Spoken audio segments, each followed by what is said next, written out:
ನಮಸ್ತೆ, ನಾನು ಪ್ರೀತಿಕಾ ಬಂಗೇರ. ಭಾರತೀಯ ಅರ್ಥವ್ಯವಸ್ಥೆಯ ದಿಕ್ಕನ್ನೇ ಬದಲಾಯಿಸಿದ ಧೀಮಂತ ನಾಯಕ, ಕಾಂಗ್ರೆಸ್ನ ಮುಖಂಡ, ಮಾಜಿ ಪ್ರಧಾನಿ ಡಾಕ್ಟರ್ ಮನಮೋಹನ್ ಸಿಂಗ್ ವಿಧಿವಶರಾಗಿದ್ದಾರೆ. ಅವಿಭಾಜಿತ ಭಾರತದ ಪಂಜಾಬ್ ಪ್ರಾಂತ್ಯದ ಗಾಹು ಎಂಬ ಹಳ್ಳಿಯಲ್ಲಿ 26 ಸೆಪ್ಟೆಂಬರ್ 1932ರಂದು ಜನಿಸಿದರು. ಬಡತನದ ಹಿನ್ನೆಲೆಯ ಕುಟುಂಬದಲ್ಲಿ ಜನಿಸಿದ ಡಾಕ್ಟರ್ ಸಿಂಗ್ ಶಿಕ್ಷಣ, ಅರ್ಥಶಾಸ್ತ್ರ ಮತ್ತು ರಾಜಕೀಯದಲ್ಲಿ ಅಸಾಧಾರಣ ಸಾಧನೆಗಳನ್ನು ಮಾಡಿದ್ದಾರೆ. 1991ರಲ್ಲಿ ಆರ್ಥಿಕ ಸುಧಾರಣೆಯನ್ನು ಪರಿಚಯಿಸುವ ಮೂಲಕ ಭಾರತದಲ್ಲಿ ಆರ್ಥಿಕತೆಗೆ ಹೊಸ ಇತಿಹಾಸವನ್ನೇ ಬರೆದರು. ಅವರಿಗೆ 92 ವರ್ಷ.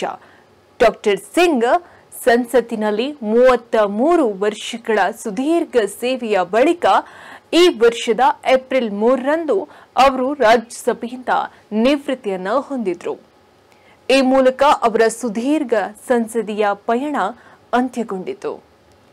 ಆರ್ಬಿಐ ಗವರ್ನರ್, ಅರ್ಥಶಾಸ್ತ್ರಜ್ಞ, ವಿತ್ತ ಸಚಿವ ಮತ್ತು ಪ್ರಧಾನಿಯಾಗಿ ಸಿಂಗ್ ಅವರ ಕೊಡುಗೆ ದೇಶಕ್ಕೆ ಅನನ್ಯ. ದೇಶದ ಮಾಜಿ ಪ್ರಧಾನಿ ಹಾಗೂ ಭಾರತದ ಖ್ಯಾತ ಅರ್ಥಶಾಸ್ತ್ರಜ್ಞ ಡಾಕ್ಟರ್ ಮನಮೋಹನ್ ಸಿಂಗ್ ಅವರು ಡಿಸೆಂಬರ್ 26ರಂದು ನಿಧನರಾಗಿದ್ದಾರೆ.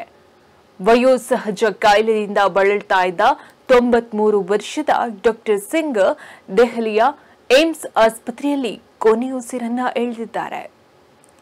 ಭಾರತೀಯ ಅರ್ಥವ್ಯವಸ್ಥೆಯ ದಿಕ್ಕನ್ನೇ ಬದಲಾಯಿಸಿದ ಧೀಮಂತ ನಾಯಕ ಎನಿಸಿಕೊಂಡಿದ್ದಾರೆ.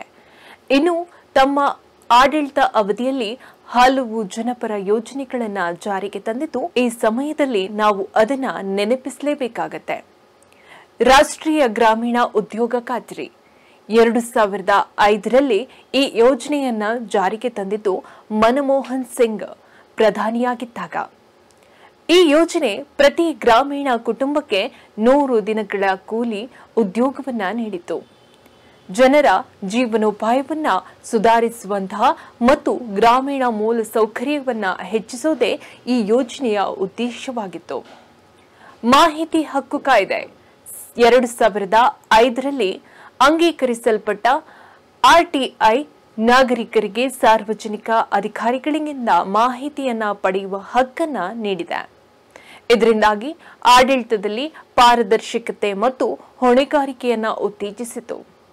ಆಧಾರ್ ಸೌಲಭ್ಯ ನಿವಾಸಿಗಳಿಗೆ ವಿಶಿಷ್ಟ ಗುರುತನ್ನ ಹೊಂದಿಸಲು ವಿವಿಧ ಯೋಜನೆಗಳಿಗೆ ಪ್ರವೇಶವನ್ನ ಒದಗಿಸಲು ಆಧಾರ್ ಯೋಜನೆಯನ್ನ ಇವರ ಅವಧಿಯಲ್ಲೇ ಆರಂಭಿಸಲಾಗಿತ್ತು.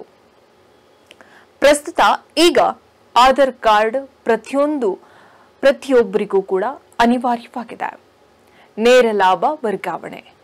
ಡಾಕ್ಟರ್ ಮನಮೋಹನ್ ಸಿಂಗ್ ಅವರ ಸರ್ಕಾರವು ನೇರ ಲಾಭ ವರ್ಗಾವಣೆಯ ವ್ಯವಸ್ಥೆಯನ್ನ ಜಾರಿಗೆ ತಂದಿತ್ತು. ಇದು ಕಲ್ಯಾಣ ನಿಧಿ ವಿತರಣೆಯನ್ನ ಸರಳೀಕರಣಗೊಳಿಸಿತು ಮತ್ತು ಅನೇಕ ಲೋಪದೋಷಗಳನ್ನ ತೆಗೆದುಹಾಕಿತ್ತು.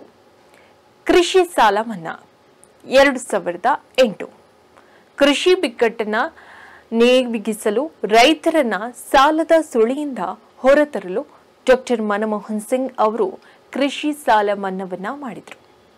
ಸುಮಾರು 60,000 ಕೋಟಿ ರೂಪಾಯಿಗಳ ಸಾಲ ಮನ್ನಾ ಮೂಲಕ ರೈತರಿಗೆ ಪರಿಹಾರ ಒದಗಿಸುವ ಕಾರ್ಯವನ್ನ ಮನಮೋಹನ್ ಸಿಂಗ್ ಸರ್ಕಾರ ಅಧಿಕಾರದಲ್ಲಿದ್ದಾಗ ಮಾಡಿತು.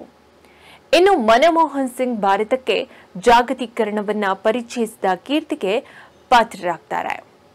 ಅವರು ಹಣಕಾಸು ಸಚಿವರಾಗಿ ಅಧಿಕಾರ ಸ್ವೀಕರಿಸಿದಾಗ ಭಾರತದ ಆರ್ಥಿಕತೆ ಸಂಪೂರ್ಣವಾಗಿ ಹದಗೆಟ್ಟಿತ್ತು. ಮುಕ್ತ ಮಾರುಕಟ್ಟೆಯೊಂದೇ ದೇಶದ ಮುಂದಿರುವ ಮಾರ್ಗ ಎಂದು ಬಲವಾಗಿ ನಂಬಿದ್ದ ಅವರು ಇದಕ್ಕೆ ಅನುಗುಣವಾಗಿ ಕಾರ್ಯಪ್ರವೃತ್ತರಾದರು. 1994-95ರ ಬಜೆಟ್ನಲ್ಲಿ ಭಾರೀ ಬದಲಾವಣೆಗೆ ಕೈ ಹಾಕಿದ್ರು. ಭಾರತ ಇಂದು ವಿಶ್ವದ 5ನೇ ದೊಡ್ಡ ಆರ್ಥಿಕತೆಯನ್ನ ಹೊಂದಿದೆ ಎನ್ನಲಾಗ್ತಿದ್ರು. ಅದಕ್ಕೆ ಮೂಲ ಕಾರಣ ಇನ್ನು ಅಡಿಪಾಯವನ್ನ ಹಾಕಿದ್ದು ನಮ್ಮ ಮನಮೋಹನ್ ಸಿಂಗ್ ಎನ್ನುವುದನ್ನ ನಾವು ಯಾರೂ ಮರೆಯುವಂತಿಲ್ಲ. ವಂದನೆಗಳು.